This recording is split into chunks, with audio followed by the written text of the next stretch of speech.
Eh, bueno, bienvenidos a este podcast que estaremos desarrollando el compañero quien les habla, Marcos Rodríguez, y el compañero que me acompaña acá, estudiante de cuarto año de Derecho en la materia específicamente Derechos Especiales, específicamente eh, en lo que tiene que ver con Derecho Agrario. Y estaremos desarrollando lo relativo a lo que considera en estos protocolos internacionales del año 72, 92 y 2002 en Estocolmo, en Río de Janeiro y eh, en, en Johannesburgo, Sudáfrica, que fue el último que se realizó. En esas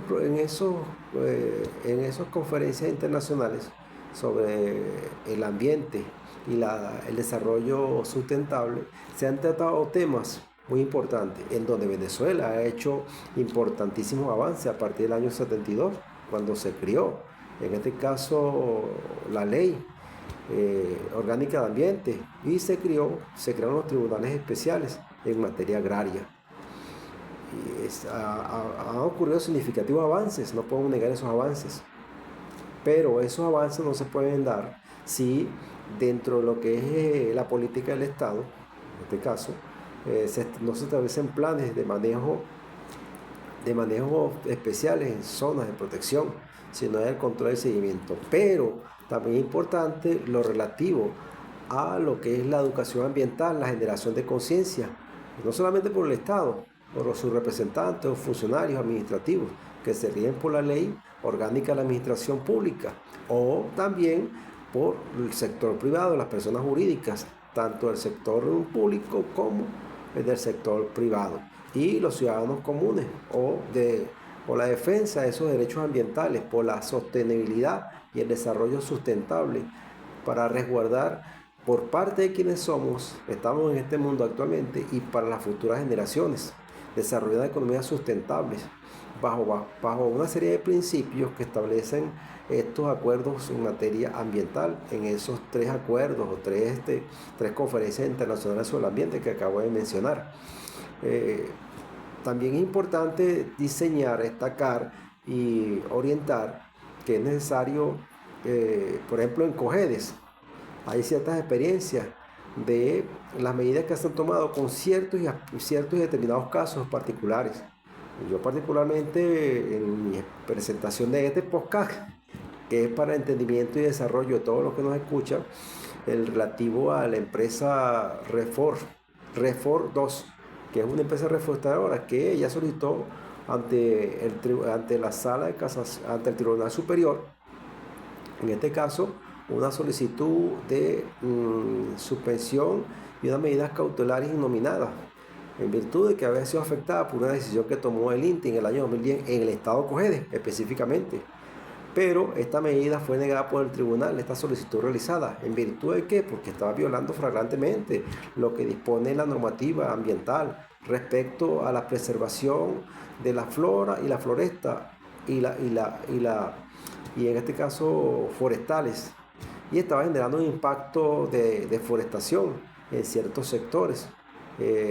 para conservar para el crecimiento y desarrollo supuestamente y, y del Estado, cuando realmente no era así. Si bien es cierto que esas dos empresas tenían una área de formación y contribuían con cierta investigación científica en el sembrado de semillas, pero de eucalipto particularmente, pero estaba causando un impacto ambiental determinante, y el Tribunal Superior, en este caso en materia ambiental y agraria, le negó esa situación, esa solicitud que hacía de la suspensión de las medidas cautelares dictadas por el INTI en este caso, y que no se permitiera el acceso o se le entregara de ese acto llamado Guarachito, para aquel entonces llamado actualmente Guarachito, aquel acto, y en el sector Catalda específicamente. Y el INTI, en este caso el tribunal, disculpen, dictó unas medidas. Esas medidas fueron la suspensión de toda actividad por parte de esta empresa, que estaba reforestando y que la solicitud no se observaba de que se le estaba causando un daño evidente, ni se especificaba el daño y el que se le hacía para poder tomar medidas, la medida pertinente de la suspensión de la medida que ha tomado en este caso el INTI. Pero la decisión del tribunal sí convalidó, la ratificó la decisión administrativa que había hecho el INTI. Ese es un caso particular. Y las medidas fueron que no se permitiera, en este caso, seguir reforestando en esa área de ese hato la explotación y la contaminación y la quema que estaba realizando aquella empresa y que en este caso el Ministerio de Ambiente ordenaba al Ministerio de Ambiente la protección y el seguimiento y la valoración del cumplimiento de esta sentencia para no ser ilusoria la situación o las medidas tomadas por el tribunal. También se ordenó que se hiciera una recomposición o se recuperaran los espacios de aquellas áreas que habían sido quemadas y reforestadas por parte de esta empresa. Esas fueron las medidas más importantes que tomó este tribunal superior, en este caso, en materia agraria. También está la situación que, por ejemplo, una empresa acá en Cojedes, particularmente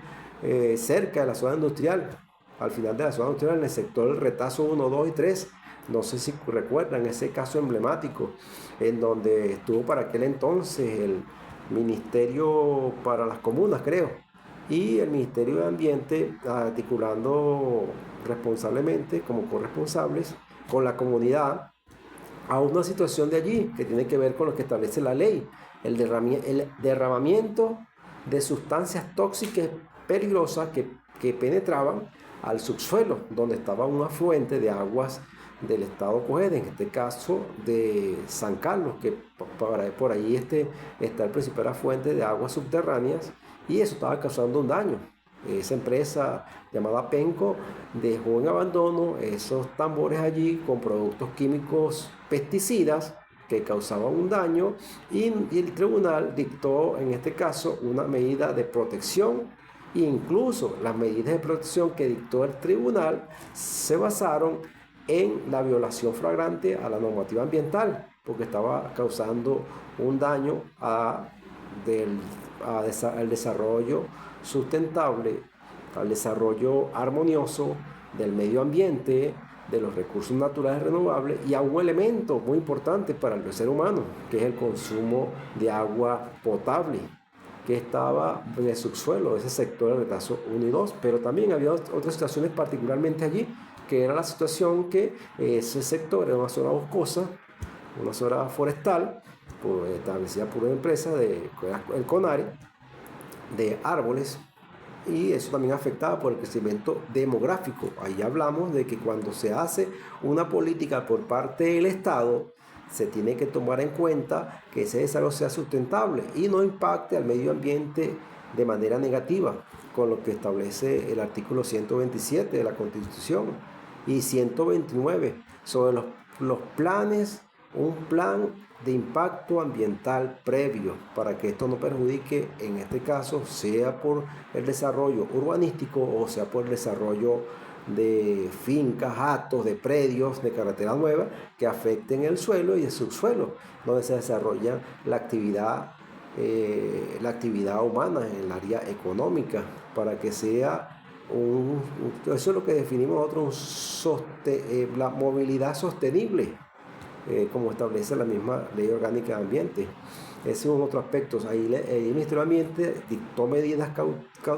precautelares que están establecidas,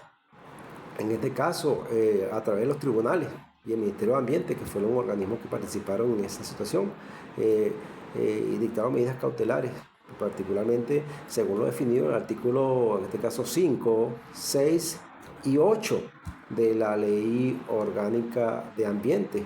Y en este caso, la ley que tipifica los delitos, en este caso particular en nuestro país, es la Ley Penal del Ambiente, que es la que tipifica todos los delitos y todas las sanciones accesorias a quienes violenten esa violación al Estado de Derecho sobre un ambiente saludable, sostenible conjuntamente con el desarrollo desde el punto de vista económico del país. También han ocurrido situaciones, por ejemplo, en la investigación, en todo aquello que tiene que ver con lo relativo a las afluentes de agua, en este caso de ríos, con agua, lo que son los ríos continuos, aguas continuas, en este caso los ríos. Vemos, por ejemplo, un caso emblemático en la investigación realizada por nosotros. Observamos que no hay una ley que establezca lo que son las sanciones, un reglamento que establezca las sanciones para que no se desborden o establezcan o se coloquen sedimentos a la orilla de los ríos. Que por ejemplo en Tinaquillo está ocurriendo una situación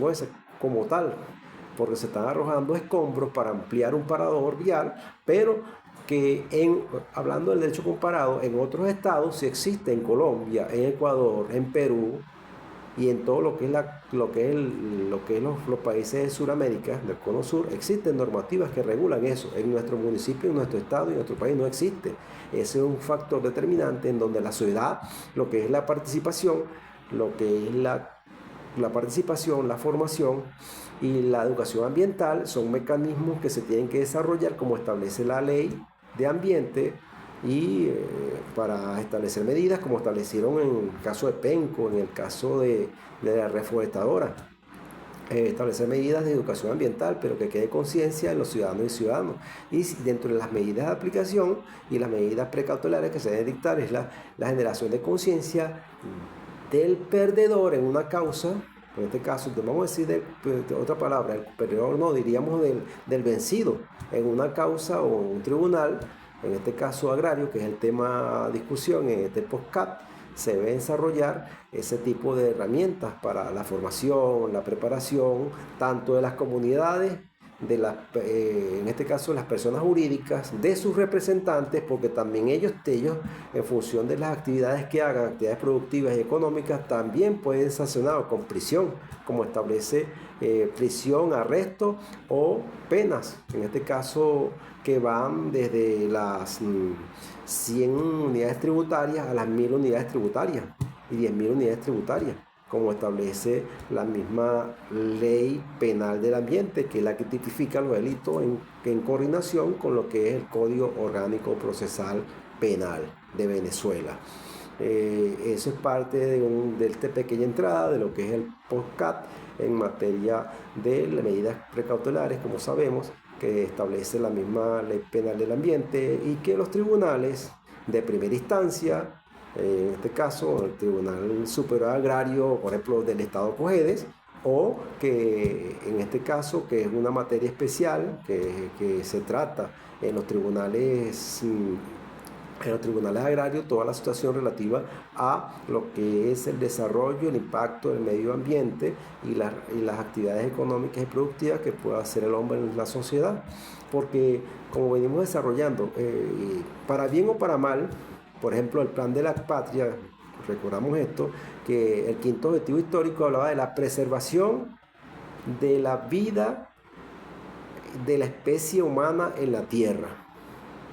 Si no garantizamos un futuro estable, una economía estable, pero esa economía no puede atropellar al medio ambiente, depredándola, reforestando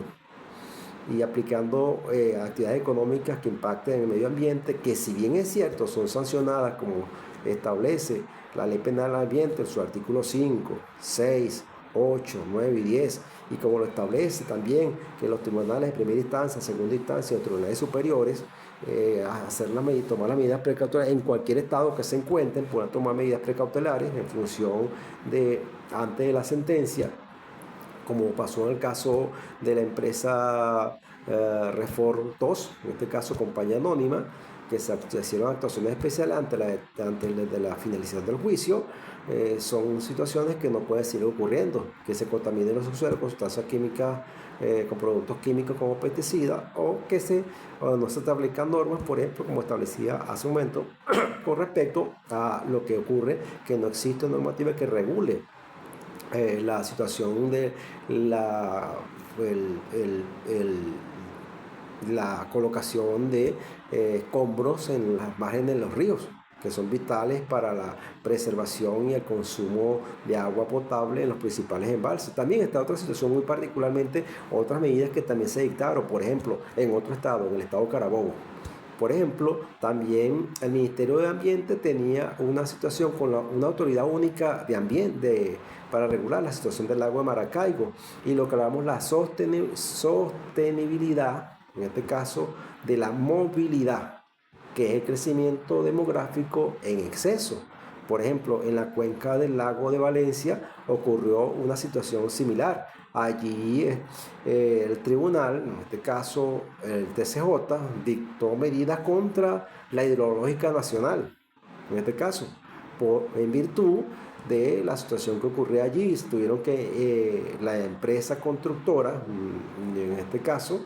de esos sector, de constructora de esas viviendas, de dos sectores importantes, la Maldonado, que se llamaba la constructora, y el Ministerio y la Autoridad Única tuvieron, el Tribunal Supremo de Justicia dictó medidas cautelares y medidas precautelativas contra esas empresas en virtud de que cuando se construyeron esa vivienda dentro del plan de desarrollo y el ordenamiento del territorio, como establecen los artículos 126, 127 y 109 de la Constitución, en articulación con lo que establece en este caso la ley orgánica de ambiente, no se cumplió y la mayor parte de los habitantes de ese sector quedaron sus casas inundadas por el crecimiento excesivo de aguas y porque no se aplicaron las medidas correctivas para el tratamiento de aguas en las márgenes de todos los ríos que caían, incluso las zonas industriales. Ahí el tribunal dictó medidas precautelares a los fines de que le iba a hacer control y seguimiento. El Ministerio de Ambiente, en este caso, tenía que hacerle seguimiento a las resultas o al resultado de la sentencia que ha emitido el tribunal, entre las cuales estaba la pronta indemnización y reubicación de todas las familias de esos sectores que vivían en el entorno del lago de Valencia, que fue el ordenamiento inmediato de cumplimiento en un lapso de 30 días y le tenía que rendir cuenta la hidrológica y el Ministerio de Ambiente y la autoridad única, en este caso al Tribunal Supremo de Justicia, de los resultados y avances de tal situación. Y también se le exigía una de las órdenes que emanaron de la sentencia del tribunal, en este caso superior, que en este caso es el tribunal de máxima instancia, que es el Tribunal Supremo de Justicia en la Sala de Casación Social, en este caso en materia agraria, dictaminó esa sentencia en donde ordenaba la pronta solución de la situación de todas esas familias que habían perdido todos sus bienes y en este caso de inmuebles ubicados en la margen del río o del lago de Valencia. Y esas resultas de esa sentencia del Tribunal, en este caso Superior Agrario, de la Sala de Casación Social del Tribunal Supremo de Justicia, hizo ese ordenamiento en virtud del incumplimiento que había hecho, en este caso, la Autoridad Única para el Manejo Único de tal situación. Ese es un ejemplo general y bueno, seguimos en este podcast compartiendo con ustedes y desarrollando ideas. Escuchamos el siguiente debate con el compañero que me acompaña en este podcast.